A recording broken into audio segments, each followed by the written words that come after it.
food, give me clothes, give me love, and give me shelter. Simple life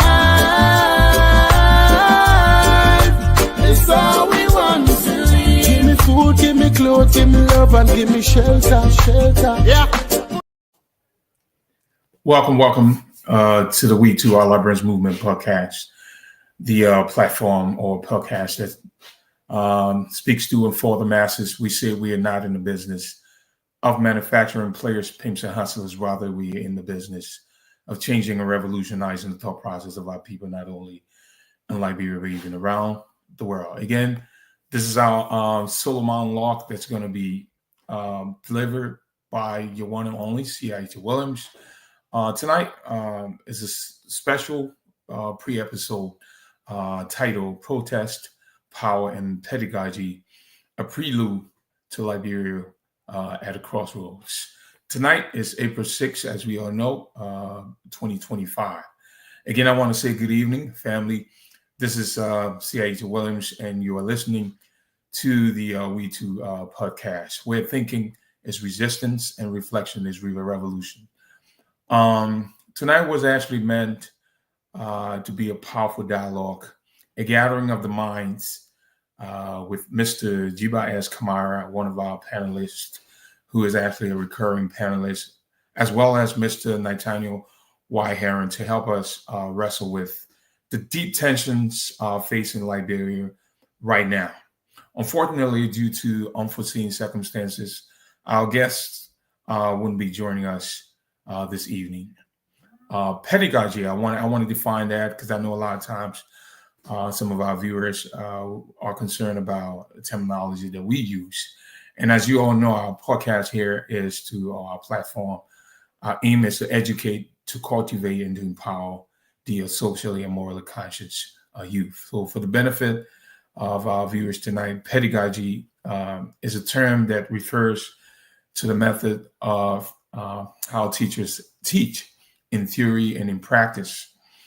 Pedagogy is a form by an educator's teaching beliefs and concern, the interplay between culture and different ways to learn. Pedagogy also refer to the methods and strategies teachers, I'll say, use to facilitate learning.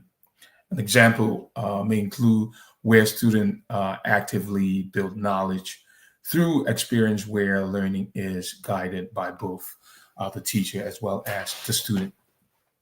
So, but this moment now is too urgent, too alive to remain silent. So tonight we hold space, we prepare, we reflect, because tomorrow the conversation continues with our guests and with even greater urgency as the street of Monrovia brace for yet another protest. Let me ask you this. What are we protesting if nothing ever changes? And why do the same voices echo year after year, yet the systems that fill us never fall? That's a great question, right? The revolution must be a coup, and this coup must be a revolution. That was said by Amilcar Cabral. Liberia stands at a crossroad, not just politically, but intellectually. If protest is our only vocabulary and pedagogy remains colonial and disconnected, then we are shouting in a language that cannot save us. So tonight, I want to hold space for three provocations as we prepare for tomorrow's fuller dialogue. First, we must interrogate the symbolism of protest. Has civil resistance become ritual rather than a roadmap? Do we gather because it's expected or because it's effective? Franz Fanon warned us that each generation must discover its mission, fulfill it, and betray it. The question is, have we discovered it yet? Second, we must revisit what we mean by education, not curriculum for compliance, not schooling for survival, but education as liberation, the kind that centers Pan-African history, indigenous knowledge, and teaches our young people not just to earn, but to lead, to question, and to build. Colonial question is education for servitude. I want to say that again. Colonial education is education for servitude. Liberation demands an education for sovereignty. That was said by Ngongi wa Thiong'o. And finally, we must explore how these two spheres, protest and pedagogy, can no longer afford to live apart. Protest without political education is like fire without fuel. Education without civic engagement, is like theory without action. And so for those of you who are tuning, if you're watching the We Too, Our Liberians Movement podcast. This is our prelude for tomorrow's show. We should strategically focus on three major themes. That's the protest in Liberia, but we say protest, power, and pedagogy. Liberia is at a crossroads. So practice without thought is blind. Thought without practice is empty. This was said by Kwame Nkrumah.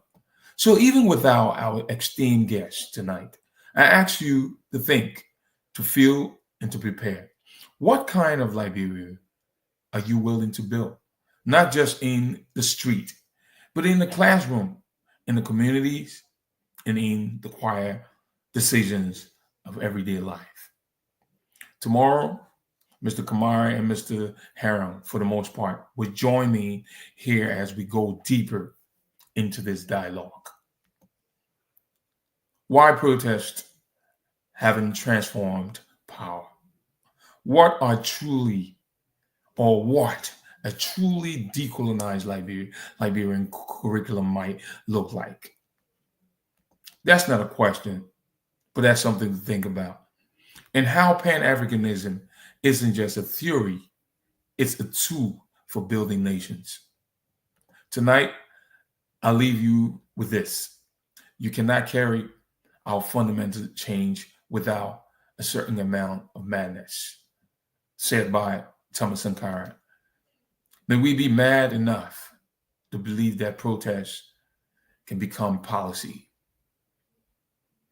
That education can spark emancipation, and that liberation or Liberia's story is not yet finished. It is being rewritten. I'll see you back here tomorrow. Same place, same mission.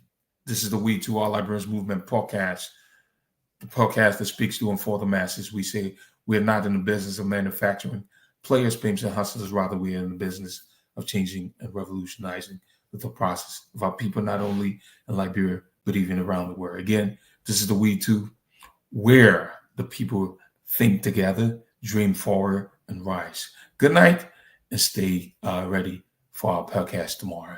I look forward to seeing you here tomorrow. I've been nothing but your 107, Ayiti Williams. You have a pleasant night.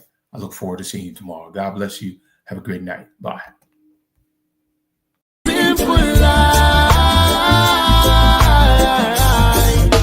It's all we want to live. Give me food, give me clothes, give me love, and give me shelter. Simple.